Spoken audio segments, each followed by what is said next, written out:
Another giant stride taken in boosting digital economy.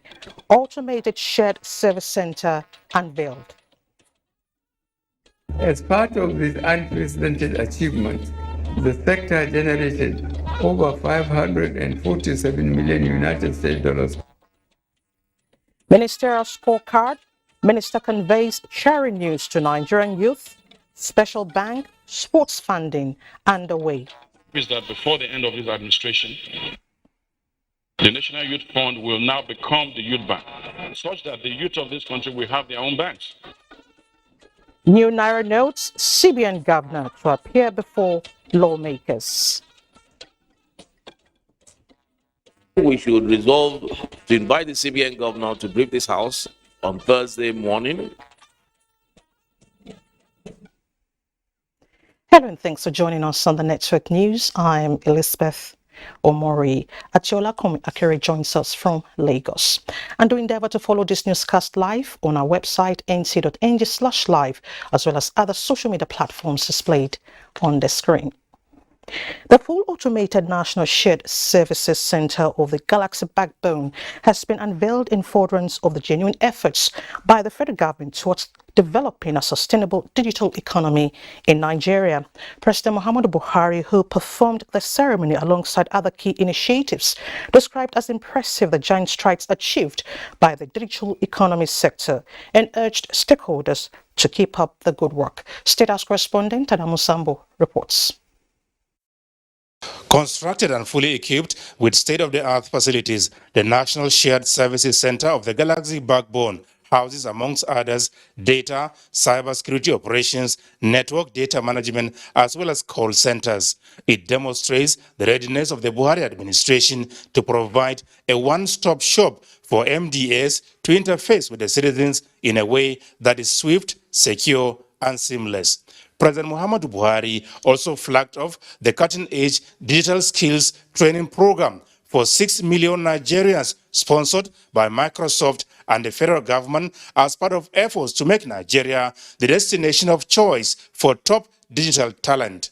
The president described as a thing of pride the giant strides as well as the unprecedented progress achieved by the federal government since the launch of the National Digital Economy Policy and Strategy for a Digital Nigeria in November last year. As part of these unprecedented achievements, the sector generated over 547 million United States dollars from the auctioning of the 5G spectrum alone.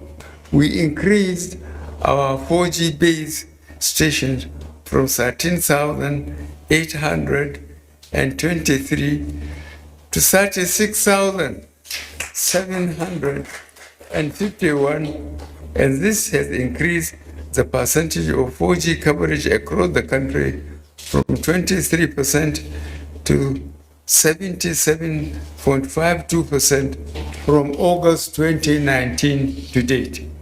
We have also followed this up with the rollout of 5G services. The president is also elated that the nation's digital identity enrollment has increased by about 63 million in 2 years, as well as the generation by the digital economy sector 594% of its revenue target from the 2019 baseline, describing them as global success stories. To ensure that the digital economy sector remains successful, and in order to reduce the burden on citizens, I recently approved the suspension of the proposed excise duty in the telecom sector, as any initiative that will lead to hardship for the citizens will not be pursued.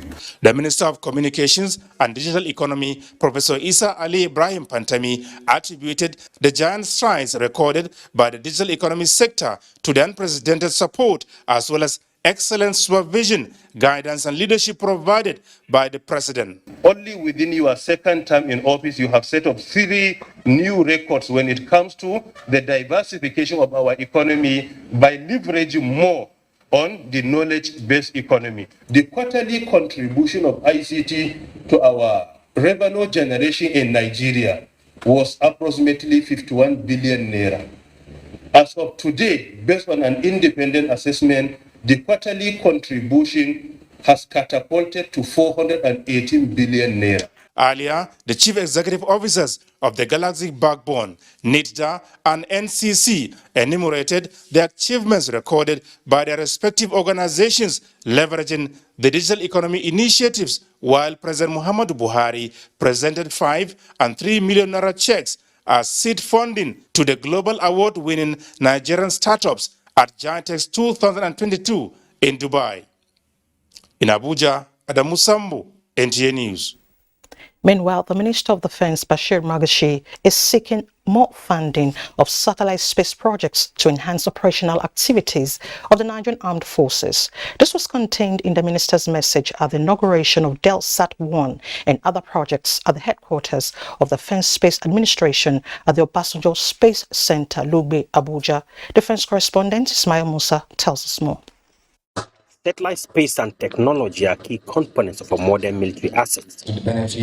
The inauguration of the DelSat-1 is to further upscale the armed forces' real-time surveillance capacity to enhance precision in the ongoing counter-insurgency operations in the Northeast. There are still more 5 satellites to be launched for us to be able to reduce the latency. Whatever word that needs to be put across to not just Mr. President, of course, even to the Ministry of Finance, amongst other agencies, will be very useful. The Defense Space Administration stressed its readiness to support the armed forces and other security agencies with relevant space products and solutions necessary for the conduct of operations in space and wartime, in line with the national space policy. To save us the funds, we ship out to foreign satellite providers to give us imageries of critical areas. To unite all the agencies involved, both in internal, operational, internal security operations and defense of the nation, unite us together in a common picture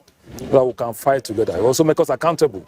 Access control, surveillance building, satellite ground station and a road network were also inaugurated at the event. Ismail Musa, NTA News.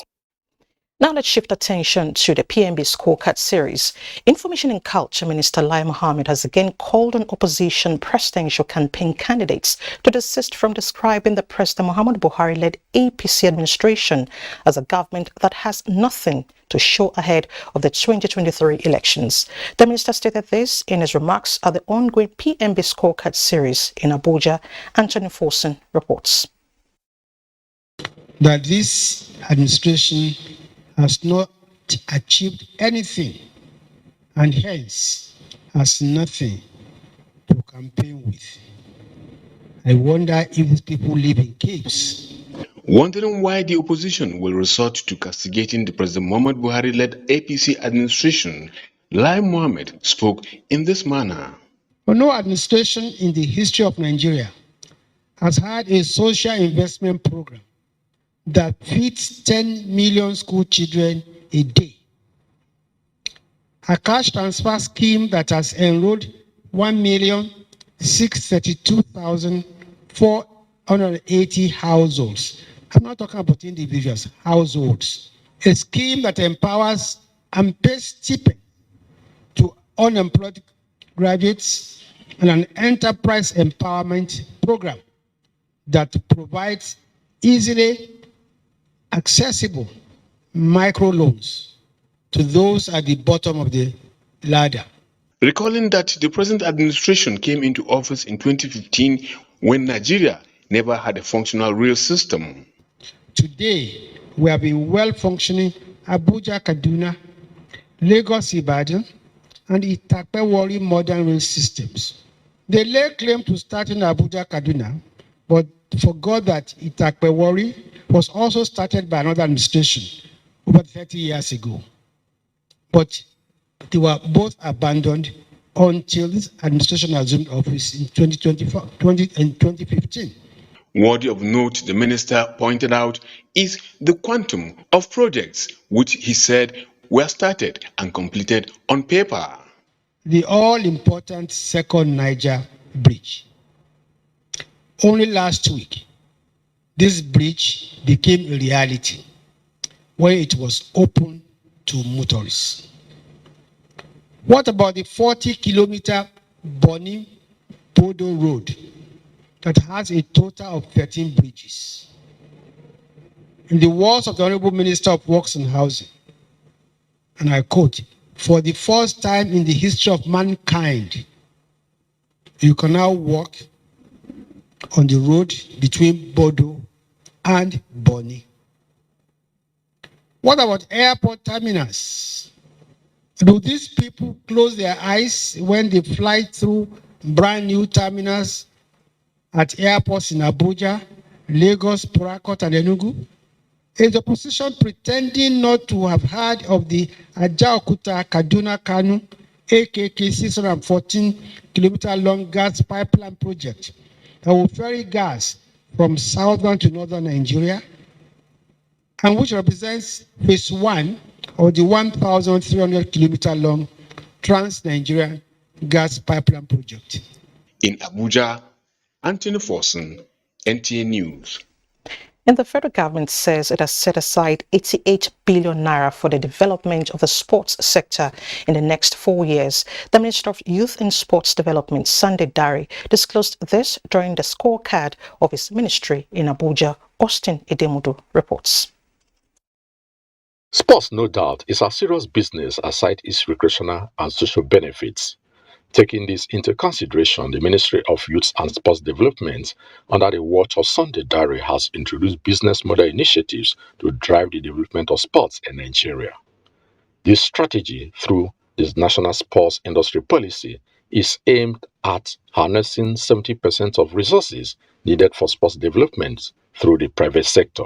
So the ministry has recorded significant achievements under the Adopt an Athlete, Adopt a Pitch, Adopt a Sport, Talent Hunt Program, and welfare funds. These are evident in the renovation of the Moshood Abiola National Stadium, Abuja, National Stadium, Surulere, and construction of new facilities across major stadiums in the country. On the performance of the country's national teams and athletes, the minister observed that Nigeria has achieved a lot in athletics with the heroic acting of Tobina Amosan at global stage. He therefore expressed optimism that emphasis will be placed on improving the performance of the Nigerian national teams, especially the Super Eagles. In all, the Minister of Youth and Sports Development, Sunday Dari, believes that the revival of the Principal's Cup, the sustenance of the National Youth Games, and other grassroots sports will accelerate sports development in Nigeria. In Abuja, I'm Austin Edemodu, NTA News. And plans are underway to establish a youth bank. Minister of Sports and Youth Development, Sunday Dari, stated this while fielding questions from newsmen at the 14th edition of President Muhammadu Buhari's scorecard series in Abuja. Olayinka Ojo reports. It is no longer news that there is a rise in global youth population. In Nigeria, youths constitute 65% of the total population and stand significant for driving economic growth. Little wonder governments prioritize policies that pertain to the empowerment of this population. The latest is a plan for a youth bank. Our hope is that before the end of this administration, the National Youth Fund will now become the youth bank, such that the youth of this country will have their own banks. You can walk into a youth bank with your idea, sit with some experts, exchange your idea, they look at it, and then they decide the level of funding you can get. When we have such youth bank, the single-digit 5% loan we apply, and a couple of other considerations. The minister notes with interest the need for more youth attention to cybersecurity, a sector estimated to have more than 150,000 job opportunities. We have trained over 91,000. For the NYSC, its skills acquisition and entrepreneurship development program have trained more than 387,364 youth corps members, with 1,227 already business owners. On the issue of making NYSC optional, the scheme says, in nation building, there is nothing like optional. Do you select A, B, C to build a nation, and then you leave C, D, and so on? No. With all of these programs in place, a brighter and better country, observers assert, is sure. Olayinka Ojo, NTA News. President Muhammadu Buhari congratulates Chief Sunday Akinlabi Dari, the Minister of Youth and Sports Development, on the conferment of Sarkin Wasani by the Emir of Dara, Alhaji Umar Farouk Umar. Describing the honor by the Dara Emirate Council as well-deserved, the President notes that the title was given to the minister not only for his contributions to sports development in the Dara Emirate, but across Nigeria. He commends Dari, who is also the Agbakin of Ogbomosho land, for spearheading spectacular achievements and accomplishments in the ministry, which helped shift the focus to sports as business and no longer mere recreation. You're watching the Network News on NTA. Let's take a breather. More reports ahead. Do stay with the NTA. Thanks for staying with us. President Muhammad Buhari has stressed the need for religious leaders and organizations in the country to support federal government's efforts at enhancing national unity, stability and development by promoting religious tolerance, harmony and cohesion. This was while receiving members of an Islamic group led by Sheikh Mohammed Khalifa Nias on a solidarity visit. State House correspondent Adamu Sambo reports. President Muhammadu Buhari told members of the Islamic group Jam'iyyatu Asaruddin, otherwise referred to as Tijaniya, that he valued so much the role played by its members in promoting peace and stability in Nigeria and across the continent.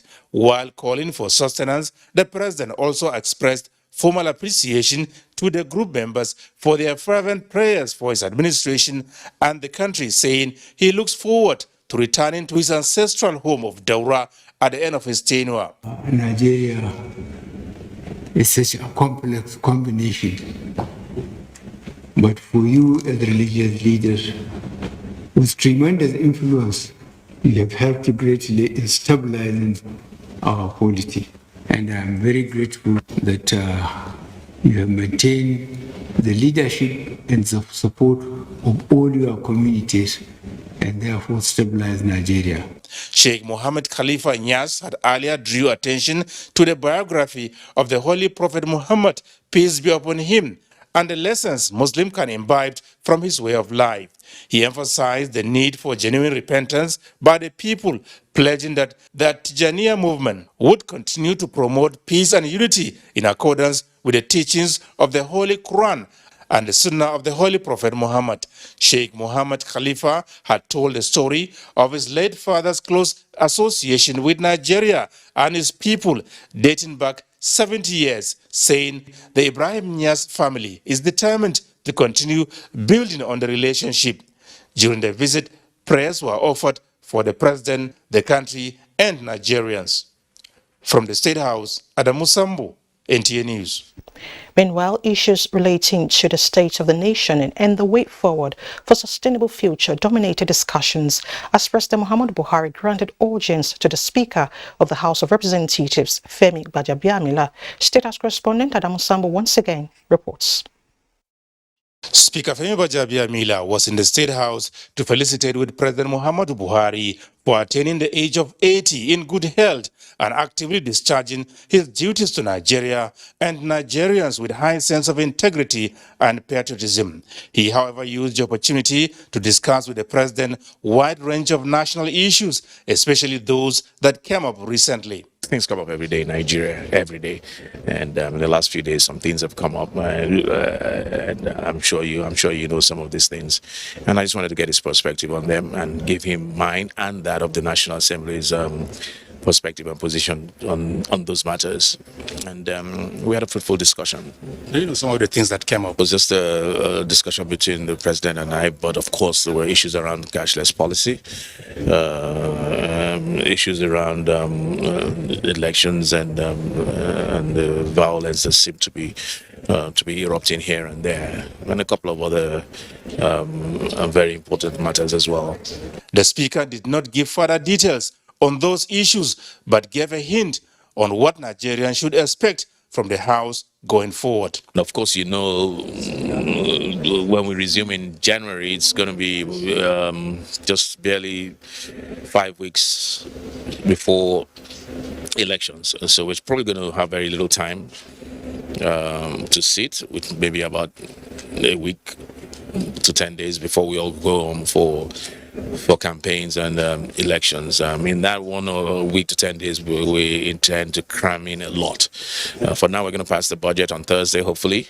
When we come back in January, we'll do some house cleaning matters. Like I said, things come up every single day in Nigeria, so we don't know what's going to come up at that time. And then we'll close for campaigns. NTA News, however, sought to know his views on the alarm raised by a member of the House, Mohammed Gudaji Kazaure, on the alleged theft of stamp duty proceeds running into 89 trillion naira. It was not based on a resolution of the National Assembly. It was not based on a motion from the National Assembly. I believe he said he had executive authority to do what he's doing. We have asked members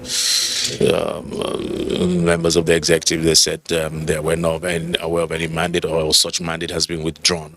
I don't want to get into it. Except to the extent that he tries to, or he attempts to impugn on the integrity of members of the House, and that's a no-no. He said if it necessitates the House coming in, it will do so, but made it clear that for now, the matter has nothing to do with the National Assembly. From the State House, Adamu Sambu, NTA News. In another development, President Muhammadu Buhari has transmitted the Finance Bill 2022 to the Senate for consideration. National Assembly correspondent Ignatius Nkwo reports that the bill is to support the implementation of the 2023 budget.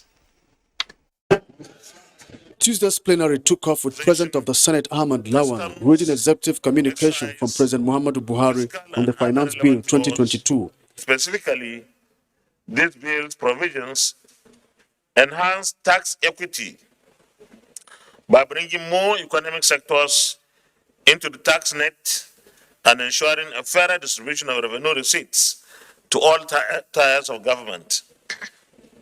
Respond to climate change challenges through incentives to support the utilization of gas as a transition fuel, as well as disincentives for gas flaring and venting. Senate has confirmed the appointment of Loretta Onochie and 12 others as chairman and board members of the Niger Delta Development Commission. This followed the consideration of their screening report by the Senate Committee on Niger Delta Affairs, which stepped down that of Pius Odudu from Edo and Antonio Kane from Imo State for being absent during the screening. The committee noted that the nominees possess the requisite educational qualifications, vast experience, integrity, leadership qualities, and competence that will have a profound positive impact on the speedy development of the Niger Delta region. By commending the president, at least finally, we have Mr. President's nominations to properly constitute the board. I also want to urge the executive arm of government to send us the results of the forensic audit, because forensic audit of the NDDC has taken toll on the NDDC itself. Senate has urged the Accountant General of the Federation to capture recruited staff of the Nnamdi Azikiwe University, Awka, and other institutions with similar case into the Integrated Payroll and Personnel Information System, as moved by Senator Uche Ekwunife. Since the recruitment exercise of 2020, the recruited staff have not been properly captured and have not been paid. Since 2 years, they've been working in the university. We have it in University of Calabar, in Ahmadu Bello University, and also Federal University of Umbudike. For the past 2-3 years, they have not collected their salary. Senate passed the National Food Safety and Quality Bill, while that of the Code of Conduct Bureau and Tribunal Repeal and Reenactment Bill passed second reading. From the National Assembly, Ignatius Nkwo, NTA News. Still on financial matters, the House of Representatives has asked the Governor of the Central Bank of Nigeria, Godwin Emefiele, to unfailingly appear this week, Thursday, or delegate a capable official of the bank to brief the House on the newly rolled out cashless policy and redesign of the Naira notes. National Assembly correspondent Lami Ali reports that the House took this decision after receiving a second letter from the CBN explaining the governor's inability to appear. House of Representatives had 2 weeks ago passed resolutions requesting the Central Bank of Nigeria to suspend the policy limiting cash withdrawals and invited the CBN governor for a brief on December 15th. The meeting was rescheduled to December 20th as he was out of the country. A second letter has been communicated to the House from the CBN explaining the governor's absence. The House in the interim had taken a position. The issue of him coming was just to fulfill all righteousness. No, sir. The issue of him coming is in compliance with the law. Yeah, compliance with the law. It's But we had already passed a resolution asking him to suspend the implementation of that policy. Give the man another chance to come.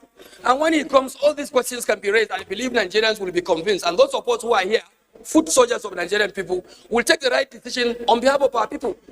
And we are thinking of another date, Thursday. Are we sure that it's going to be available this very Thursday? In fairness, at the time the invitation went out, he was already out of the country officially. We will be requesting to find out what that official assignment is that will keep the CBN governor away for almost 2 weeks.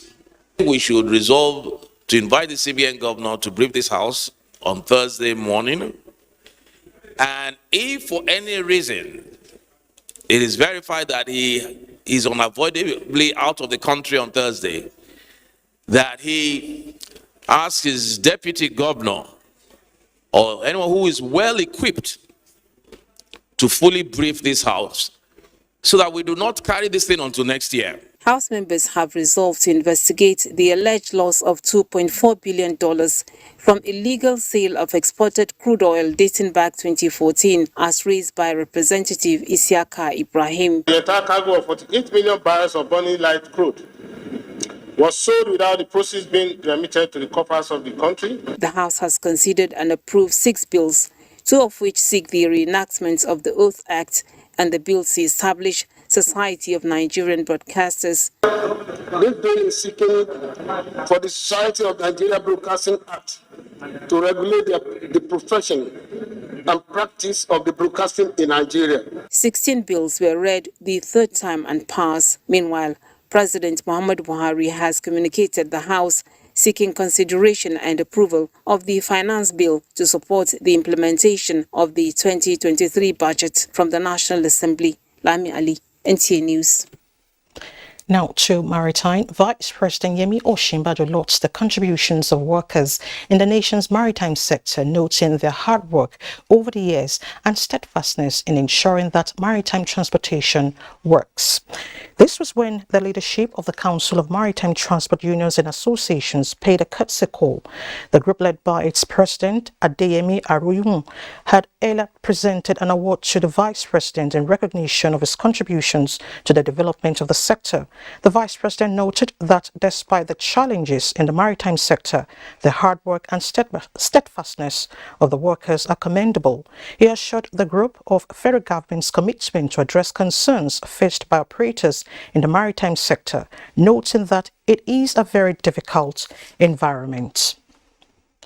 Now let's talk politics and elections. Ahead of February 25th and March 11, 2023 general elections, INEC has signed reversed Memorandum of Understanding with 3 transport unions for the distribution of electoral materials. INEC Chairman Professor Mahmoud Yakubu, however, strongly advised the transport unions to caution their staff to be punctual as their duty post, as delays will not be tolerated. The 2023 general election will involve a nationwide deployment of over 1 million personnel and massive quantities of materials, not just once, but twice within a period of 2 weeks. The Commission will require over 100,000 vehicles and about 4,200 boats. This is a huge undertaking that must be accomplished in the next 66 days. It is our expectation that the leadership of the unions will effectively supervise their members in the various chapters and branches for the full implementation of the MOU. We believe it's a national assignment, and we believe our members have the capacity to deliver on this national assignment. And this is not the first time we're into it. You know, we've had the experience over time, and I believe our members are better ready, much more than any other time. The All Progressives Congress presidential candidate Bola Tinubu has assured Nigerians and stakeholders of the party from the South region that he would lead Nigeria to build better and stronger, even in difficult times, if elected next president. Tinubu, who was in Calabar at a town hall meeting with party stakeholders on national transformation, promised to work towards industrialization while also focusing on the production of goods and services across the country.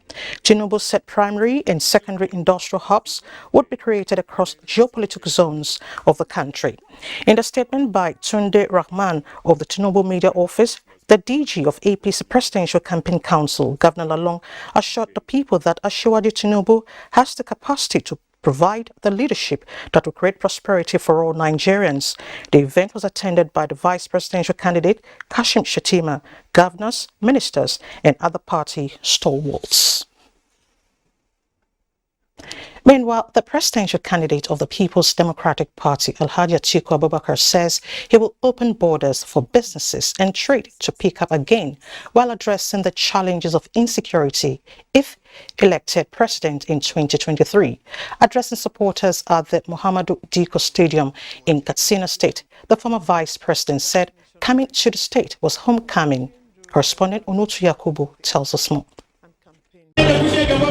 Supporters of the People's Democratic Party at the Muhammadu Diko Stadium in Katsina State capital thronged the venue in their numbers, showing support for the presidential candidate, Atiku Abubakar, who was accompanied by his running mate and other top officials of the party. Atiku Abubakar says, for Katsina to regain its glorious past, he will give security attention, open up the borders, enhance agriculture and businesses to boost fortunes of the state.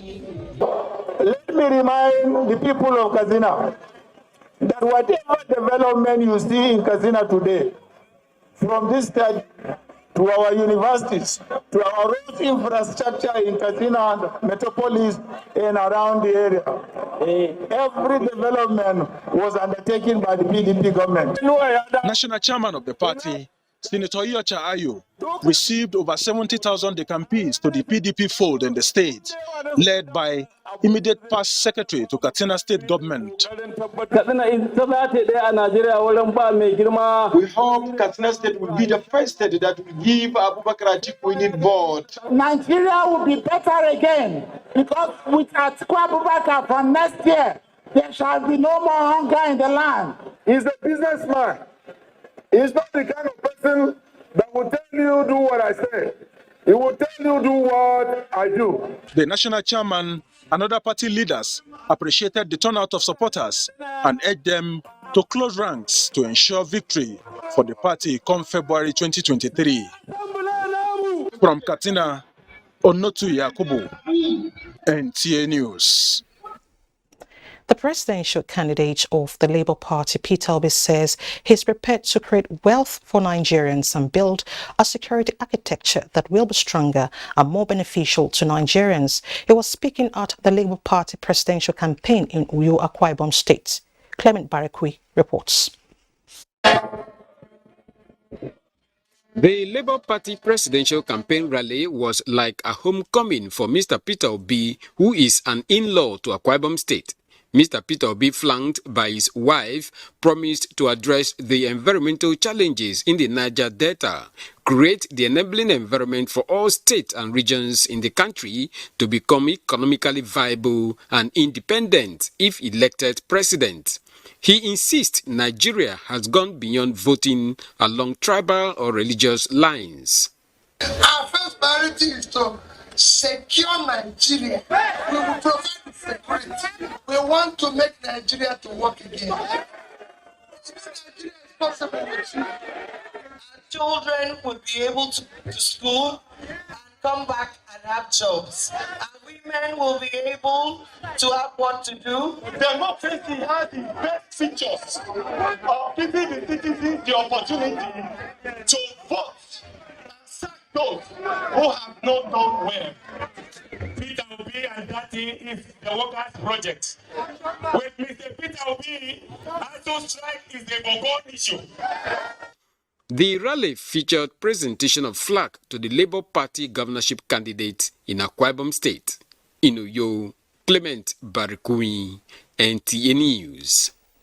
Meanwhile, the Director General of Labour Party Presidential Campaign Council, Doyin Okokpe, has resigned his appointment after being sentenced by an Abuja Federal High Court for violating financial regulations. In a statement he addressed to the presidential candidate of the party, Doyin Okokpe said he has invested so much into the campaign and cannot allow his personal travail becomes a source of distraction. He said considering the circumstances, he has decided to step aside and urged Mr. Peter Obi to appoint a campaign DG who will continue with the assignment with zero distraction. Doyin Okokpe opted to pay the optional fine after he was sentenced to 2 years in prison. The party is yet to make any official statement on his resignation. You're still watching the network news on NTA. It's time to head to Lagos, where Adeola is standing by with some reports. Hello, Adeola. Rigorous journey and dangerous experiences through the deserts, seas and forests in attempts to seek in greener pastures abroad, the hopes of victims of illegal migration and trafficking is truly not dashed, as the promised help by the federal government has finally come their way. Lynn Leneke reports that another batch of survivors have been empowered with skills as part of rehabilitation and reintegration plan of a national agency for the prohibition of trafficking in persons, NAPTIP. The National Agency for the Prohibition of Trafficking in Persons, NAPTIP, in Lagos, has in 2022 alone secured 11 convictions of human traffickers and has so far provided services to 6,154 victims. Kabiyat Olawode is one of the 15 survivors who benefits from the latest intervention program of the government through the National Agency for the Prohibition of Trafficking in Persons, NAPTIP. I would like to advise anybody that wanted to travel not to dare it at all, because dare suffering is too much. For the rest of the victims, this gesture is a starting point for their survival. I really appreciate their support, the money, the machine. I gained something from here about the empowerment program. I was able to participate and I really gained a lot. Zonal Commander NAPTIP Lagos says the idea is to encourage more young Nigerians to look inward and better their lot rather than embark on a deadly journey across the shores. For somebody to come and tell you that they want to help you, they have that the guys of helping you and they exploit you, NAPTIP is saying no to that. The empowerment program would span 6 months to 1 year, covered different vocations like hairdressing, fashion designing, bead making, among other trade for victims sheltered by the agency. In Lagos, Lynn Leneke, NTA News. With a 54% Nigerian local content recorded for year 2022, the Nigerian Content Monitoring and Development Board has already surpassed its 42% projection for the year. To sustain this trajectory, particularly in the area of promoting gas utilization in the country, the capacity of the media, regarded as one of its key enablers, must be enhanced. Again, Lynn Leneke reports that this is the objective behind a one-day media workshop organized by the board in Lagos. Having declared year 2021 to 2030 as the decade of gas, the federal government, through provisions in the Petroleum Industry Act, have given new purpose to gas economy in the country, with the Nigerian Content Development and Monitoring Board positioning itself to drive the process.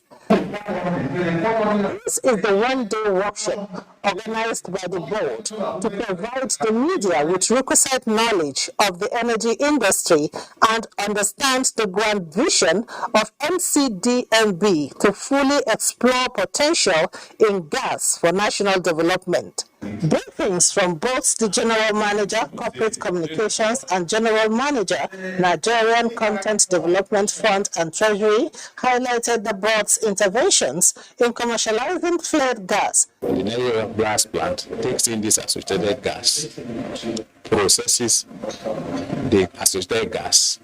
So you now have products like natural gas, CNG, and LPG. So this leads to the increase in available CNG and of course LPG and natural gas itself. We've been able to raise net income of more than 16 billion naira from the 300 billion dollar loan, and this is helping to sustain the self-funding project over the 5 years. As a journalist too, the legal safeguards to ensure that you carry out your profession in a manner that doesn't injure the public as well. Participants described the workshop as a timely reminder of their role in national development.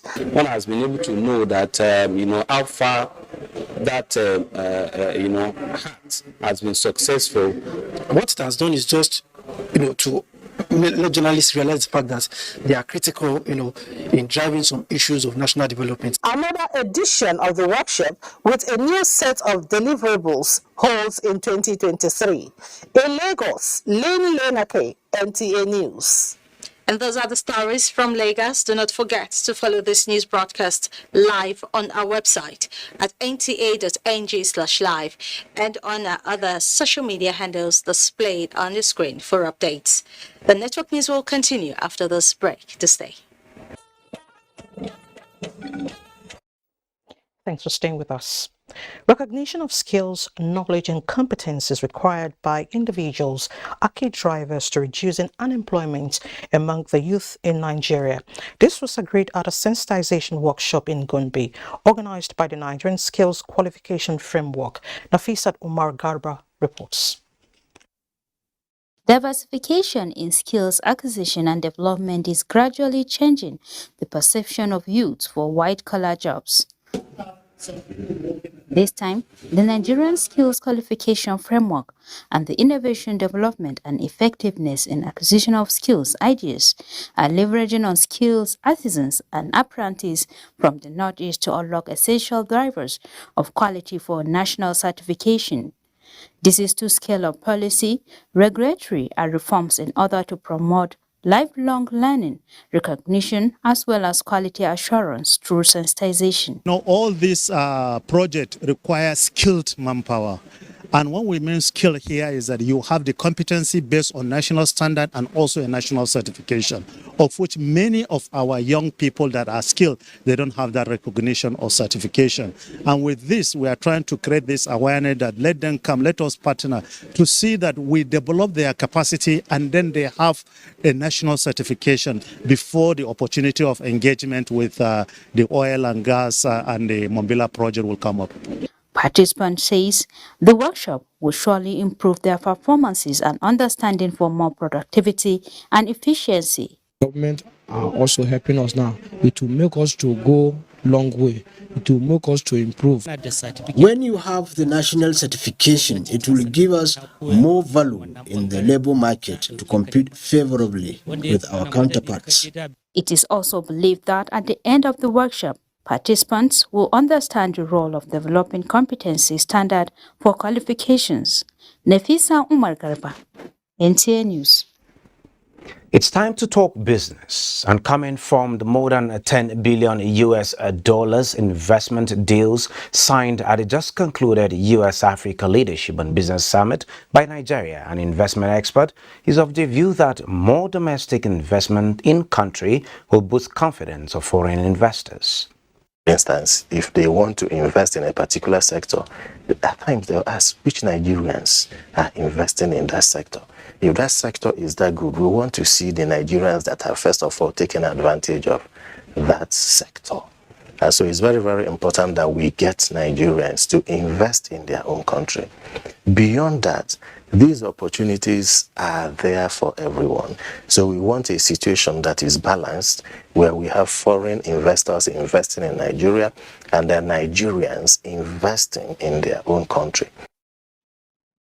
In a look at the markets, in line with the expectations of some market watchers, the market closed flat in today's trading session on the exchange. A total of 100.09 million shares in 3,186 deals, corresponding to a market value of 1.295 billion naira, were traded. Compared with previous trading day, Monday, today's data shows 30% improvement in volume, 2% decline in turnover, and 2% decline in deals. The current market capitalization is 26.9 trillion naira. Guaranteed Trust Holding recorded the highest volume of 16.4 million traded shares, followed by Hallmark Insurance and United Bank for Africa. That is business news. Network news continues after this break. And that's the news. Thank you so much for watching.